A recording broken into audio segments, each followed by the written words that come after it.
Assalamualaikum warahmatullahi wabarakatuh. Selamat pagi anak-anak. Bagaimana kabar kalian hari ini? Alhamdulillah, semoga selalu baik ya. Dan ingat, meskipun kita belajar dari rumah, kita harus tetap semangat dalam belajar, dalam mengerjakan tugas dari Bapak dan Ibu guru ya. Nah, kali ini Bu Sekar akan membahas tentang mengenal nama Allah dan kitabnya. Materi ini Bu Sekar tujukan untuk kelas 5 sekolah dasar atau 5 SD.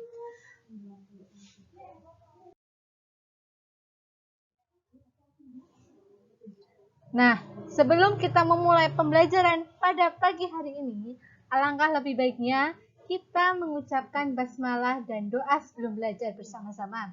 Bismillahirrohmanirrohim. Robbi zidni ilma warzuqni fahma waj'alni minas solihin. Yang artinya, ya Allah, tambahkanlah aku ilmu dan berilah aku kemampuan untuk memahaminya. Dan jadikanlah aku termasuk golongan orang-orang yang soleh. Amin.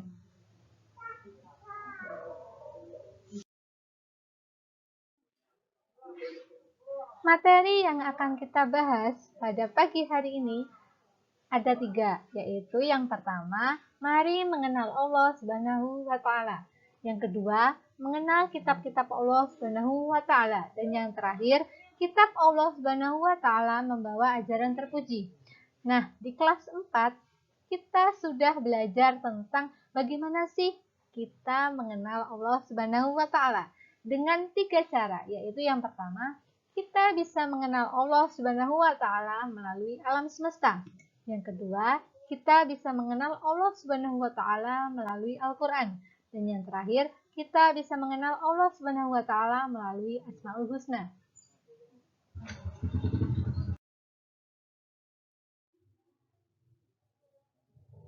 Pada materi yang pertama, kita akan membahas tentang mari mengenal Allah Subhanahu wa Ta'ala. Sudah menjadi kebiasaan kita apabila kita ingin mengenal sesuatu. Contoh, kita mau mengenal orang lain, hewan, tumbuhan, dan benda alam lainnya. Tentu yang pertama kali kita tanyakan adalah apa anak-anak? Tentu kita menanyakan nama. Melalui nama tersebut kita bisa mengenal orang lain, hewan, tumbuhan, dan benda alam lainnya. Demikian halnya dengan Tuhan. Siapakah Tuhan itu? Dalam agama Islam, kita menyebutkan Tuhan itu dengan Allah Subhanahu wa Ta'ala.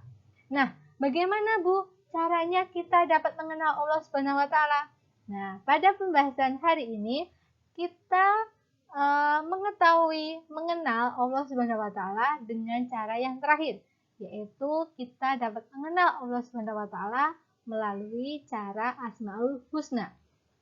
Al-Asma'ul Al-Husna atau yang dikenal dengan Asma'ul Husna yaitu nama-nama yang baik dan indah bagi Allah Subhanahu wa Ta'ala. Jumlah Asma'ul Husna sendiri ada 99 nama.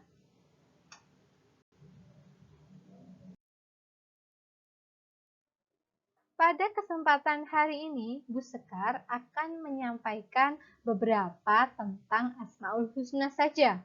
Bu Sekar tidak akan membahas 99 nama baik dan indah bagi Allah Subhanahu wa Ta'ala. Yang pertama, ada Al-Mumit. Al-Mumit artinya yang Maha Mematikan. Allah Subhanahu wa Ta'ala telah berfirman, setiap yang bernyawa pasti mati. Oleh karena itu, kematian tidak dapat dihindari oleh manusia.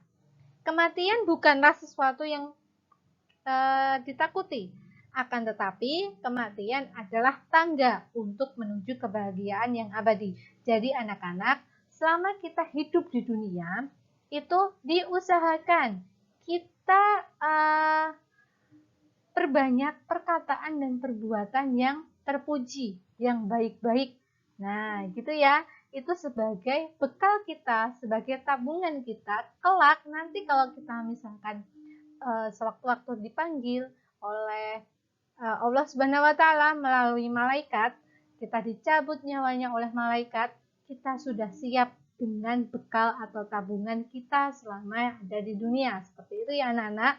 Jadi, Bu Sekar minta tolong sekali kepada kalian, tolong diusahakan selama kita hidup di dunia, kita melaksanakan kewajiban-kewajiban yang diperintahkan oleh Allah Subhanahu wa taala. Kita harus melaksanakan sholat, kita harus melaksanakan puasa, kita harus berbakti sama orang tua, kita nggak boleh berkata yang kurang sopan, kita nggak boleh membantah kepada kedua orang tua seperti itu. Apalagi kita nggak boleh membantah seorang ibu. Karena apa? Ibu yang melahirkan kita, anak-anak.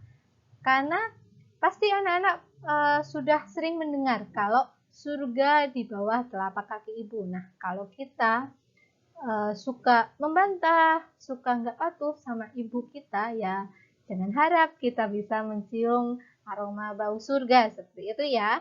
Jadi anak-anak diusahakan tolong untuk menjadi anak yang baik. Seperti itu.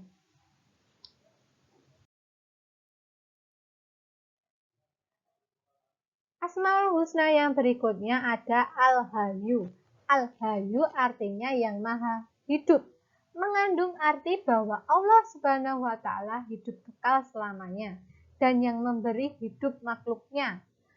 Hidup atau mati ada di dalam kekuasaan Allah Subhanahu wa taala. Jadi anak-anak, contohnya beberapa banyak orang yang sedang mengalami sakit berat, tapi Allah masih berkehendak untuk memberikan kesempatan dia hidup, ya udah manusia itu akan hidup seperti itu.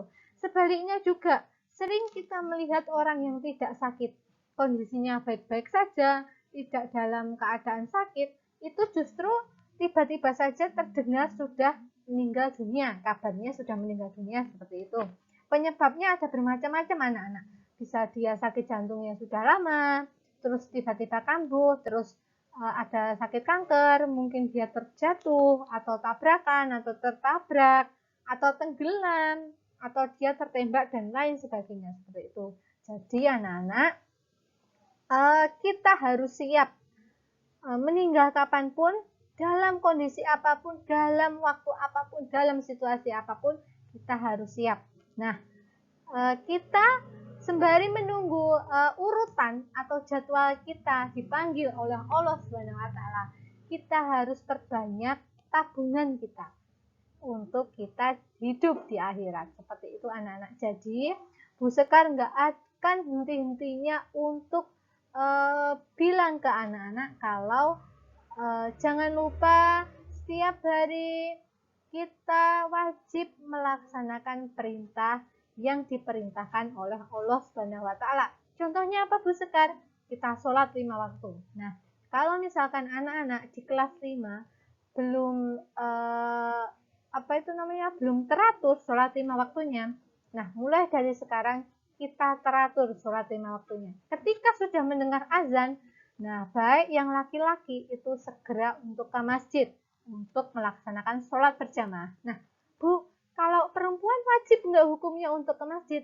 Nggak wajib sayang. Kalau perempuan boleh sholat di rumah. Nah, kalau misalkan mau di masjid juga nggak apa-apa, diperbolehkan seperti itu ya. Jadi, Bu Sekar minta tolong dengan sangat jangan tinggalkan sholat 5 waktu. Nah, kita harus melaksanakan perintah yang diperintahkan oleh Allah Subhanahu wa taala. Dan kita harus menjauhi larangan yang dilarang oleh Allah Subhanahu wa taala. Seperti itu ya anak-anak.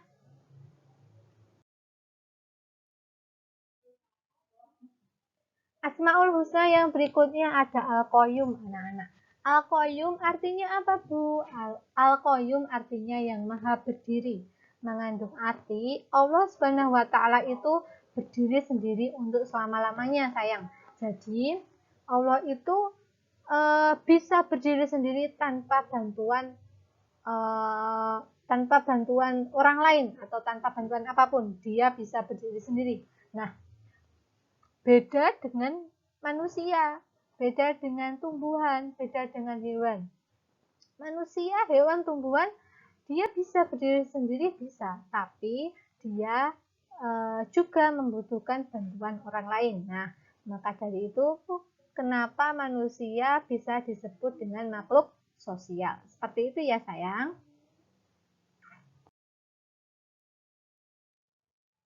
Nah, lanjut. Asmaul Husna yang terakhir ada Al-Ahad. Al-Ahad itu apa, Bu? Al-Ahad itu artinya yang Maha Esa.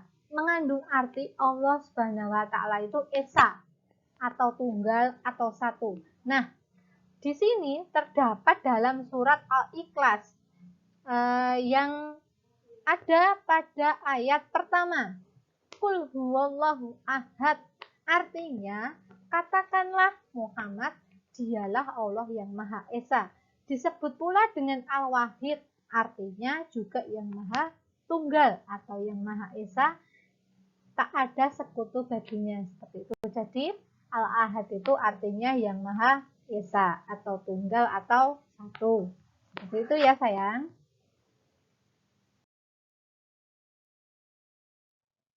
Nah, materi yang kedua ada mengenal kitab-kitab Allah Subhanahu wa taala. Yang pertama, perintah beriman kepada kitab-kitab Allah Subhanahu wa taala. Perintah beriman kepada kitab-kitab Allah Subhanahu wa taala terdapat pada Quran surat An-Nisa ayat 136 yang artinya, wahai orang-orang yang beriman, tetaplah beriman kepada Allah Subhanahu wa taala dan Rasul-Nya, dan kepada kitab atau Al-Quran yang diturunkan kepada Rasul-Nya, serta kitab yang diturunkan sebelumnya. Barang siapa yang ingkar kepada Allah Subhanahu wa taala, malaikat-malaikatnya, kitab-kitabnya, rasul-rasulnya, dan hari kemudian, maka sungguh orang itu telah tersesat sangat jauh. Seperti itu. Jadi anak-anak, Allah Subhanahu wa taala menyuruh manusia beriman kepada kitab Al-Quran dan kepada kitab-kitab yang diturunkan kepada para rasul sebelumnya. Jika kita tidak beriman kepada kitab-kitab itu, maka kita tergolong orang-orang yang sesat. Nah, anak-anak nggak mau kan tergolong dalam orang-orang yang sesat, dan nantinya kita akan masuk neraka karena kita sesat, karena kita nggak tahu arah, nggak tahu petunjuk, dan nggak tahu pedoman. Seperti itu ya. Jadi Bu Sekar minta tolong bagi yang belum bisa membaca Al-Quran, setidaknya kalian belajar mulai dari Iqra terlebih dahulu, nggak apa-apa. Supaya apa? Supaya kita nggak tersesat, supaya kita nggak termasuk dalam golongan orang yang sesat. Seperti itu ya sayang. Nah, caranya gimana Bu? Dengan meyakini Allah telah menurunkan kitab-kitabnya kepada para rasulnya melalui malaikat Jibril. Nah, kitab-kitab tersebut harus dijadikan pedoman hidup untuk menuntun kita dan mengatur cara kita untuk bersikap dan berperilaku, dan bertutur kata guna untuk mencapai keselamatan dan kebahagiaan hidup di dunia dan akhirat. Seperti itu ya sayang.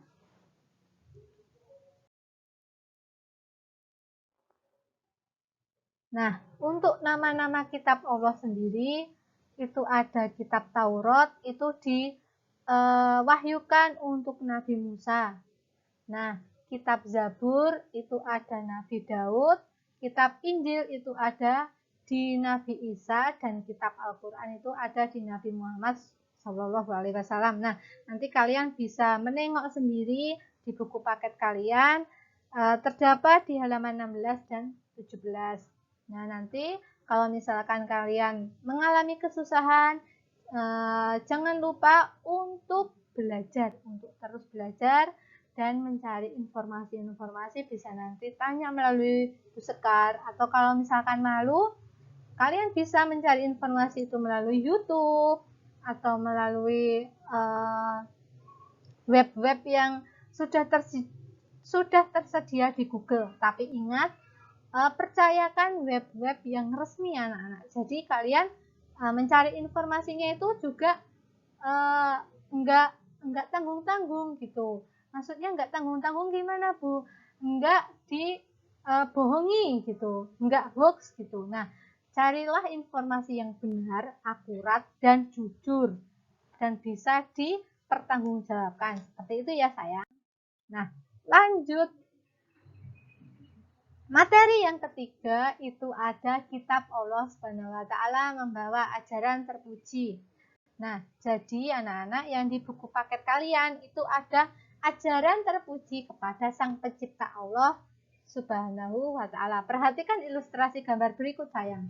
Nah, di sini ada dua gambar ilustrasi. Yang pertama, gambar anak sedang melaksanakan ibadah sholat, dan yang kedua, itu gambar anak yang sedang berdoa kepada Allah dengan mengangkat tangan seperti itu. Jadi kita juga harus mengimplementasikan atau menerapkan dalam kehidupan sehari-hari kita. Contohnya kalau misalkan kita sholat, ya kita sholat dengan khusyuk, jangan terburu-buru, jangan kita sholat sambil, biasanya kan kita sholat sambil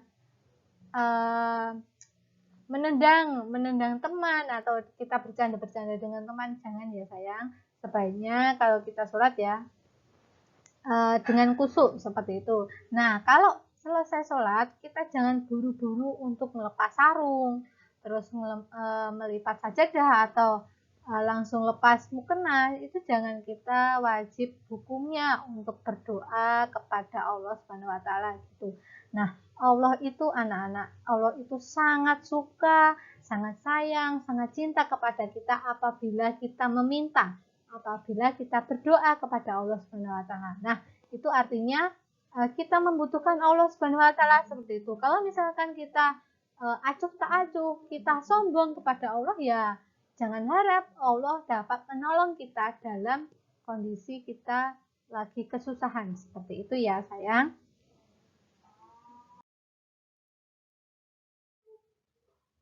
Ajaran terpuji yang kedua, ajaran terpuji kepada sesama manusia. Perhatikan ilustrasi gambar berikut. Di sini ada dua gambar ilustrasi anak-anak. Gambar yang pertama, anak saling bersalaman sesama teman.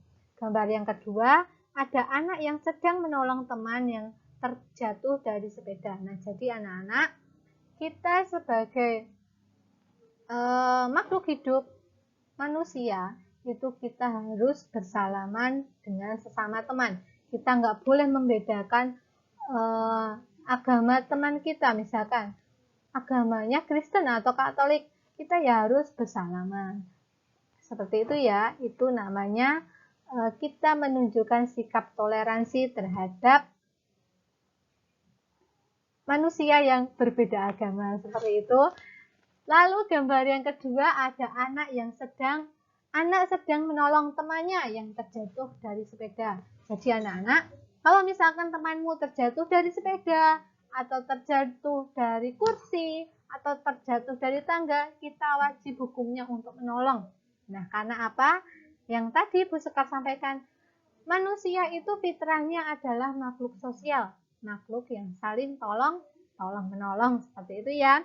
Harapannya nanti ketika kita kesusahan, kita mengalami kondisi yang sama seperti teman kita, ya nanti berharapnya teman kita untuk menolong kita kembali, seperti itu ya. Jadi bukan minta tolong kalau misalkan temannya lagi kesusahan, ya diusahakan kita membantu semaksimal mungkin, seperti itu ya sayang. Kita nggak boleh sombong, kita nggak boleh jadi manusia yang bodoh amat, yang cuek terhadap kondisi atau situasi teman kita yang sedang kesusahan.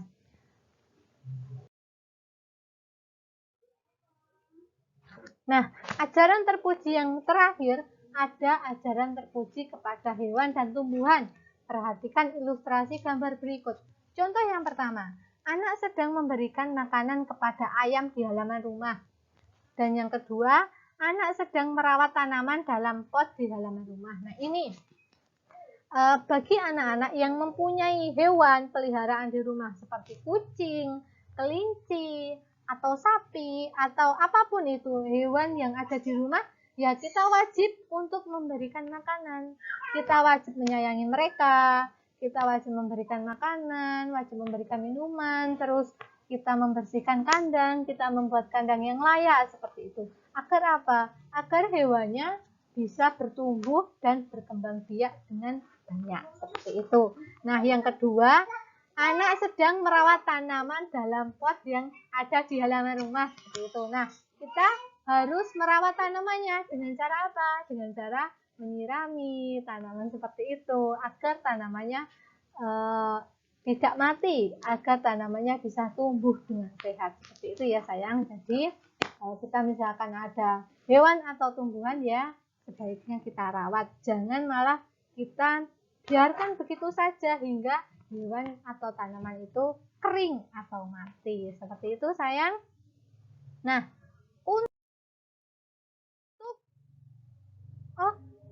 Nah, ini ajaran terpuji kepada diri sendiri yang terakhir. Perhatikan ilustrasi gambar berikut. Yang pertama, anak laki-laki sedang memotong kuku. Dan yang kedua, anak perempuan sedang berhias hendak berangkat ke sekolah. Nah ini, yang pertama, anak laki-laki sedang memotong kuku. Ketika kita kukunya sudah panjang-panjang, sudah ada kotoran-kotoran, ya wajib hukumnya kita potong. Seperti itu. Kalau misalkan rambut kita sudah berantakan, sudah tidak wangi, tidak bersih, ya sebaiknya kita potong rambut, kita keramas, kita cuci rambut kita supaya rambut kita terlihat bersih dan sehat. Seperti itu ya sayang. Nah yang kedua, anak perempuan sedang berhias hendak berangkat ke sekolah. Nah berhubung kita daring anak-anak, kita juga wajib hukumnya untuk berhias kepada diri sendiri seperti itu. Kalau misalkan ada tugas menyanyi dari bapak ibu guru, ya kita wajib untuk berhias hukumnya, menggunakan baju yang bagus, baju yang bersih. Kalau misalkan disuruh pakai seragam ya seragam yang putih, yang bersih, yang nggak kucel, sebaiknya kita setrika. Seperti itu ya sayang.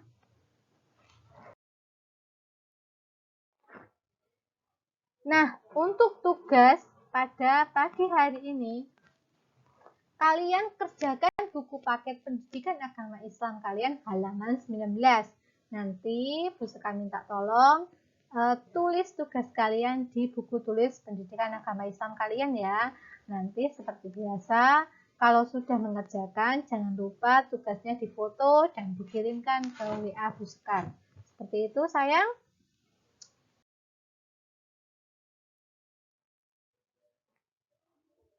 Nah, alhamdulillah kita sudah sampai ke pembelajaran yang terakhir. Nah, Bu Sekar ucapkan terima kasih banyak atas waktunya. Kalian sudah mendengarkan penjelasan dari Bu Sekar tadi tentang materi apa anak-anak? Materi mengenal nama Allah dan kitabnya. Nah, apabila nanti ada anak-anak yang kurang paham dengan penjelasan Bu Sekar tadi, boleh nanti kalian mengulangi lagi video yang Bu Sekar terangkan atau bisa tanya ke Bu Sekar langsung lewat WhatsApp ya. Nggak apa-apa, nanti Bu Sekar akan tanggapi bagian mana yang kalian kurang paham seperti itu. Jangan lupa tugasnya nanti dikerjakan, jangan lupa juga nanti tugasnya difoto dan dikirimkan ke WA Bu Sekar. Nah, cukup sekian pembelajaran pada pagi hari ini. Apabila ada yang kurang paham, Bu Sekar minta maaf. Kita tutup dengan bacaan hamdalah bersama-sama. Alhamdulillahirrahmanirrahim. Billahi taufiq wal hidayah. Wassalamualaikum warahmatullahi wabarakatuh. Sampai jumpa pada pertemuan selanjutnya anak-anak.